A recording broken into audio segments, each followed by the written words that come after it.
Gujarat's #1 engineering university, Sankalchand Patel University, 9642706257.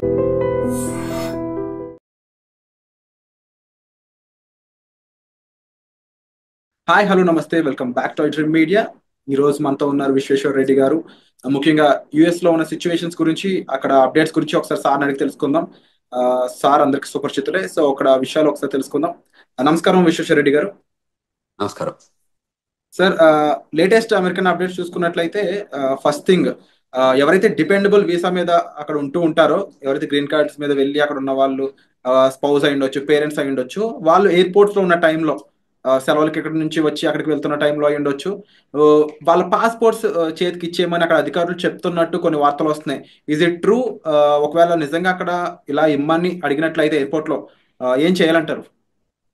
ఎక్కడ airport అంటున్నారు? Hyderabad airport, American airport అంటారు? American airport లో తిరిగి వెళ్ళినప్పుడు. మళ్ళీ you can rephrase the question.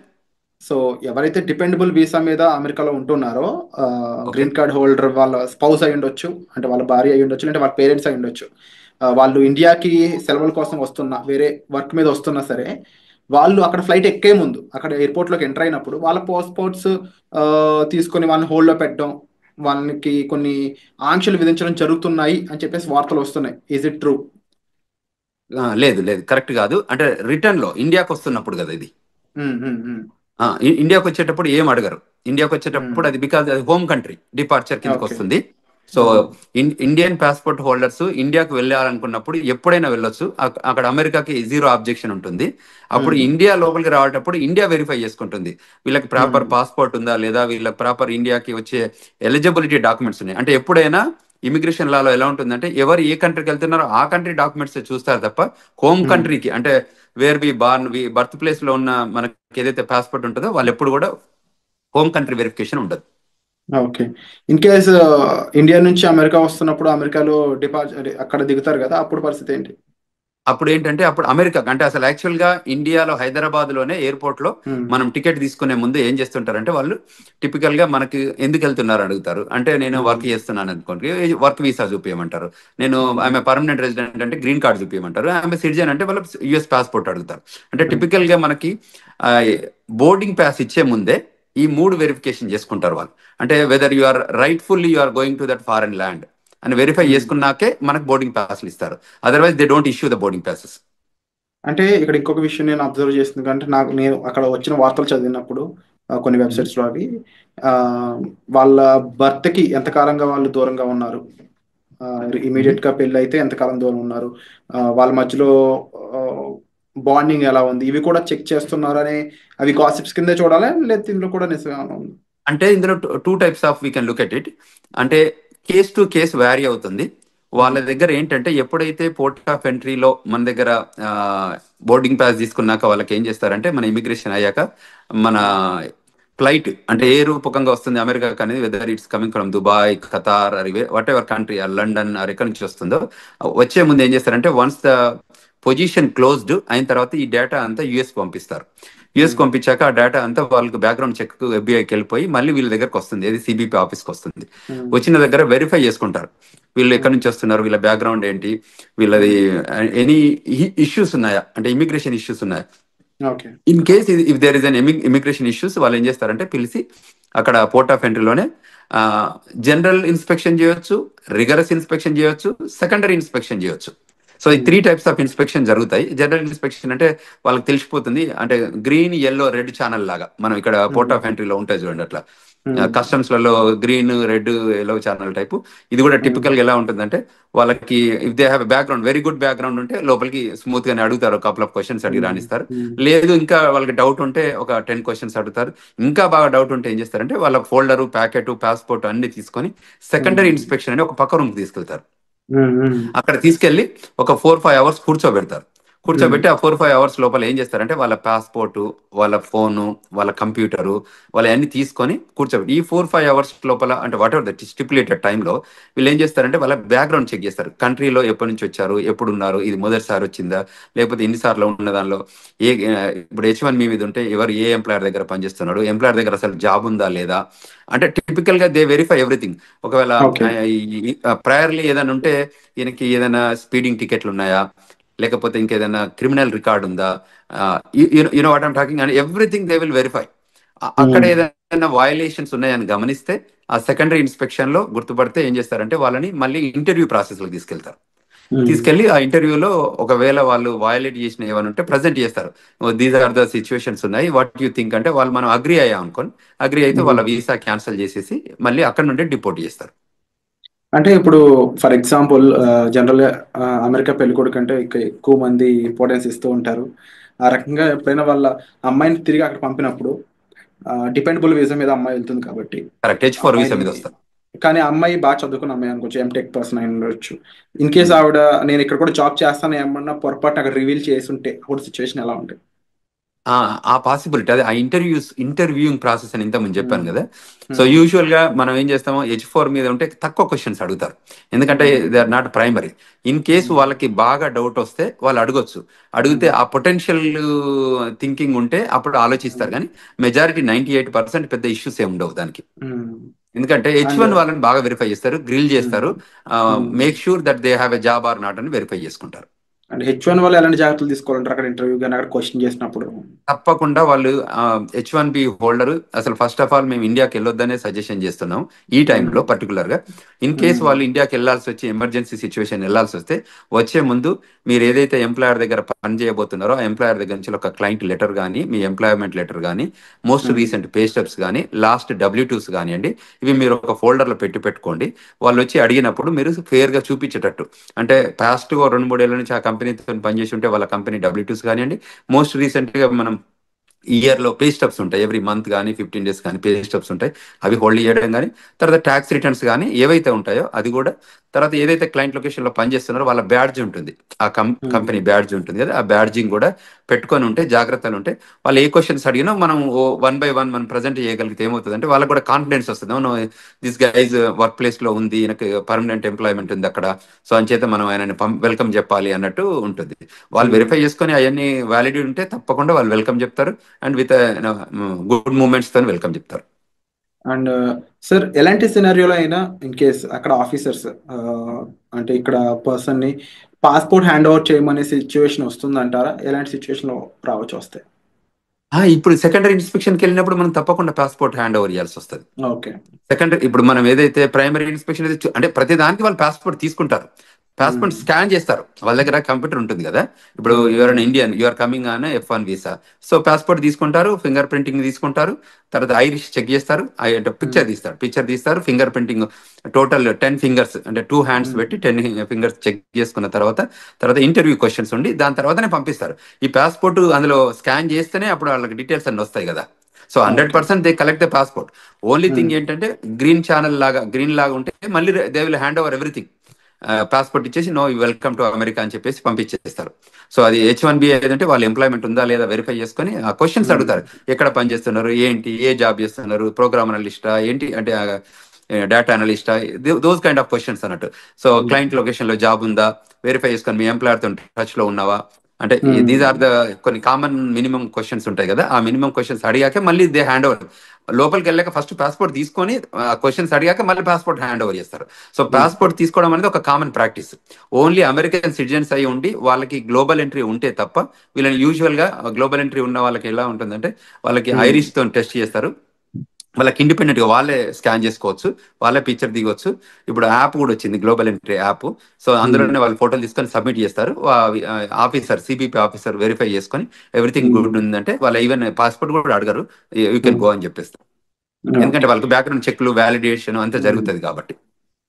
And అలాగే ఇంకా లేటెస్ట్ అప్డేట్ ఇంకోటి చూసుకున్నట్లయితే సెంట్రల్ యూనివర్సిటీ ఆఫ్ మిచిగన్ లో ఒక చైనీస్ స్టూడెంట్ తను సోషల్ మీడియాలో కొంచెం యాక్టివ్గా ఉండడం, అది కూడా అమెరికాకి ఆపోజిట్ గా తను చేసిన రెస్పాన్స్ అనేది తను డిపార్ట్ చేసే విధంగా మారింది. ఇప్పుడు జస్ట్ 6 months స్టడీ లెఫ్ట్ ఉందంట తనకి. 2016లో తను వెళ్ళాడంట స్టడీస్ కోసం. అలాంటి సిచ్యువేషన్స్లో ముఖ్యంగా సోషల్ మీడియాలో మనం అంటే రియాక్ట్ అయ్యే విధానం కానీ, ఆఖరికి ఒక పోస్ట్ యుఎస్కి ఆపోజిట్గా ఉండే ఒక పోస్ట్ని మనం లైక్ చేసినా కూడా అది మన మీద కాస్త తీవ్ర ప్రభావం చూపిస్తుందని చెప్పేసి వస్తున్నాయి వార్తలు. ఈ పరంగా ఇండియన్ స్టూడెంట్స్ ఎవరైనా ఎఫెక్ట్ అయ్యే ఛాన్స్ ఉందా? అసలు అక్కడ స్టూడెంట్స్ ఎలాంటి జాగ్రత్తలు తీసుకోవాలంటారు? Correct, very good question Virat. Typical ఏంటంటే మనకు ఈ ఇక్కడ కంట్రీలో మనం non immigrant aliens, we are here for a short term, అంటే టర్మ్ బేస్డ్ వస్తున్నాం మనం ఈ కంట్రీలోకి. అది F1 అయితే 2 to 5 years, H1 అయితే 3 to 6 years, and permanent residence అయితే యూ హ్యావ్ రెసిడెన్సీ రిక్వైర్మెంట్ ఉంది కాబట్టి అది ఫాలో అయితే ఇస్తారు. సో ఎక్కడైతే నాన్ ఇమిగ్రెంట్ ఏలియన్స్ ఉంటారో వాళ్ళకి ఈ స్పెషల్గా ఈ రూల్స్ అని అప్లై అయ్యేది. ఎందుకంటే మనం కంట్రీ లాయాలిటీ చూపిస్తే తప్ప మనం కంట్రీ లోపలికి రానివ్వరు. సో కంట్రీకి అగనెస్ట్గా చేసే యాక్టివిటీస్ ఏదైనా సోషల్ మీడియా రూపకంగా కానీ వాళ్ళకి ఎక్కడైనా అబ్జర్వ్ చేసి ఉంటే వాళ్ళు వెరిఫై చేసుకుంటారు, వెరిఫై చేసుకొని క్వశ్చన్ చేస్తారు. ఎక్కడైనా ఎవిడెన్స్ దొరికితే తప్పకుండా వాళ్ళు క్వశ్చన్ చేస్తారు, ఈజ్ దట్ యూ అని చెక్ చేసుకొని వాళ్ళు డిపోర్టేషన్ ప్రొసీడింగ్ చేస్తారు. ఇప్పుడు ఈ ట్రంప్ అడ్మినిస్ట్రేషన్ సెకండ్ టర్మ్ వచ్చాక ఏంటంటే చాలా ఎగ్జిక్యూటివ్ ఆర్డర్స్ తీసుకున్నారు. అందులో some of the executive orders వాళ్ళకి అవుట్ రైట్ సిబిపి ఆఫీసర్కి అథారిటీ ఇస్తుంది డిపోర్టేషన్ చేయడానికి. సో అందులో ఏ సిచ్యువేషన్ ఎరైజ్ అయినా, ఏ రకమైన ఇష్యూస్ వచ్చినా, ఏ రకమైన లాయాలిటీ ఇన్ స్టేక్లో ఉన్నా, అంటే ఆ లాయాలిటీ ప్రూవ్ చేయలేకపోయినా వాళ్ళకి every right to send them back, period. There is no second to it. అంటే ఇప్పుడు స్టూడెంట్స్ అనేవాళ్ళు already campus outside jobs చేయకూడదని కొన్ని రూల్స్ ఉన్నాయి. సో ఇప్పుడున్న టైంలో స్టూడెంట్స్ అనేవాళ్ళు ముఖ్యంగా తీసుకోవాల్సిన టాప్ 3 జాగ్రత్తలు అంటే ఏం చెప్తారు? అంటే టిపికల్గా వీళ్ళు ఏం చేయొచ్చు అంటే ఏదైతే స్టూడెంట్గా మనం ఫోకస్గా ఏదైతే ఎడ్యుకేషన్ కోసం మనం వచ్చామో దాని మీదనే స్ట్రిక్ట్ ఉండి ఆ లైన్లోనే మనం పనిచేసుకోగలిగితే ఏ ఇష్యూ లేదండి. విత్ ఇన్ ద 2 years లోపల ఎడ్యుకేషన్ కంప్లీట్ చేసి 3 years ఓపీటీసీ అంటే regular OPT and stem OPT తీసుకొని పనిచేసుకోగలిగితే దెర్ ఇస్ నో ఇష్యూ. ఎప్పుడైతే మనం ఇమ్మిగ్రేషన్ నేషనాలిటీ యాక్ట్ వయలేషన్స్ ఏదైనా చేస్తే ఆ వయలేషన్స్ ఐడెంటిఫై అయితే తప్ప వాళ్ళు వెల్కమ్ చెప్తారు. ఇట్ ఈస్ అ కంటిన్యూస్గా కంట్రీ నీడెడ్ స్టూడెంట్స్. అందువల్ల ఎప్పుడు కూడా వాళ్ళని అంటే డిపోర్ట్ చేయడం అనేది ప్రైమరీ ఏం పెట్టుకోరు. టిపికల్గా ఏంటంటే వాళ్ళు రావాలి, కష్టపడి చదువుకోవాలి, కంట్రీకి వాళ్ళ కాంట్రిబ్యూషన్ కావాలనే కోరుకుంటుంది అమెరికా. సో అందులో ఎమినెన్సీ ఎఫెక్టివ్గా స్కిల్ ఉన్న వాళ్ళందరినీ కూడా కంట్రీ ఎప్పుడు లూజ్ చేసుకోదు. ఎప్పుడైనా స్కిల్ లేబర్ కానివ్వండి, స్కిల్ నాలెడ్జ్ ఉన్న వాళ్ళు కానివ్వండి, ఎడ్యుకేషన్లో కానీ ఎంప్లాయ్మెంట్ కానీ ఎక్స్ట్రాడినరీ ఎబిలిటీ మనం పెర్ఫామ్ చేస్తే అమెరికా ఎప్పుడు కూడా వెళ్ళగొట్టదు. ఎప్పుడు వెళ్ళగొడుతుంది? Any backgrounds, negative background, criminal background, financial background issues ఉన్నప్పుడు, అటువంటి ఇష్యూస్ వాళ్ళు అబ్జర్వ్ చేసినప్పుడు వాళ్ళు క్లియర్గా చెప్తారు, you are violating this so and so sections 1, 2, 3, so based on this sections you are deportable case అని చెప్పి డిపోర్ట్ చేస్తున్నారు. సో అందువల్ల మన వాళ్ళకి ఏం చెప్తానంటే ఇది స్టూడెంట్స్ కానీ అదేవిధంగా స్టూడెంట్ పేరెంట్స్ కూడా గైడ్ చేస్తున్నాం.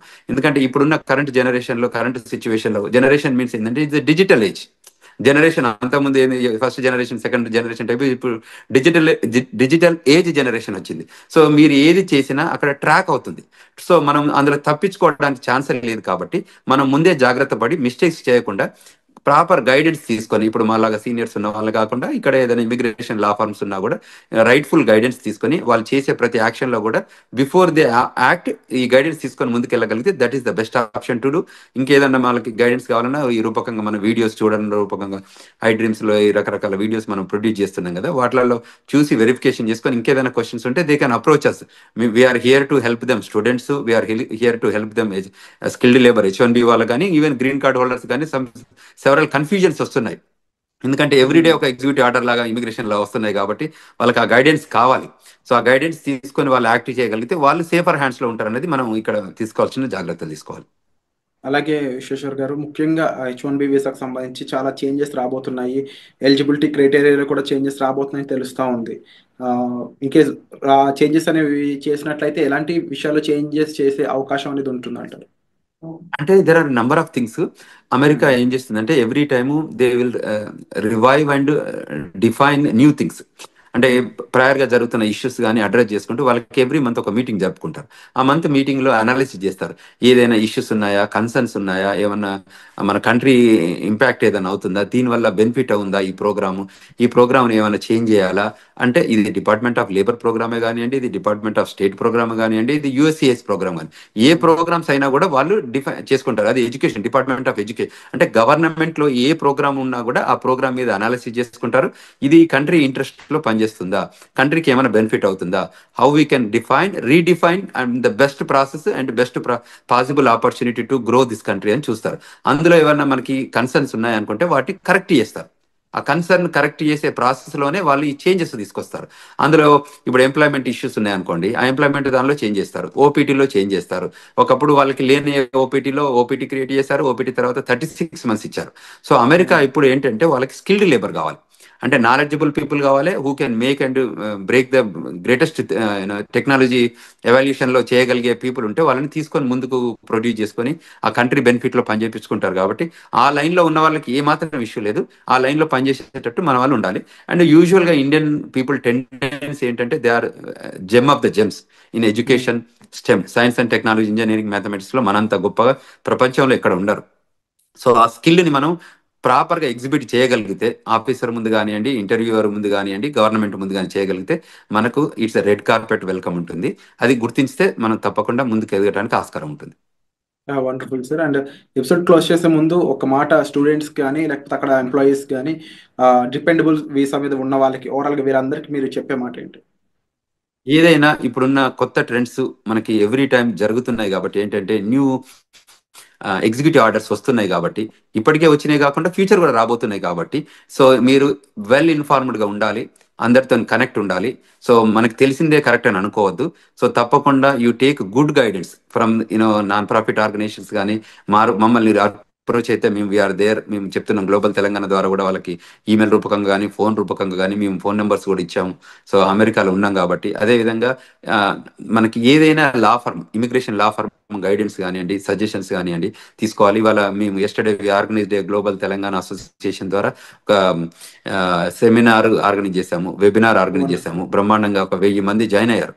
1000 మంది స్టూడెంట్స్ రూపకంగా ఇమిగ్రేషన్ రిక్వైర్మెంట్ ఏమున్నా కూడా ఇప్పుడు కరెంట్ లో జరుగుతున్న ఇమిగ్రేషన్ ట్రెండ్స్ పైన ఏవేవైతే ఇష్యూస్ ఉన్నాయో వాటిపైన మేము ఆర్గనైజ్డ్ విత్ సీనియర్ ఇమిగ్రేషన్ అటార్నీతోని కాన్ఫరెన్స్ కాల్ ఆర్గనైజ్ చేస్తే there are number of peoples join అయ్యారు. వాళ్ళ క్వశ్చన్స్ ఒక 2.5 గంటల కాన్ఫరెన్స్ కాల్ జరిగింది. అంటే అంతసేపు క్వశ్చన్స్ అడిగారు వాళ్ళంతా.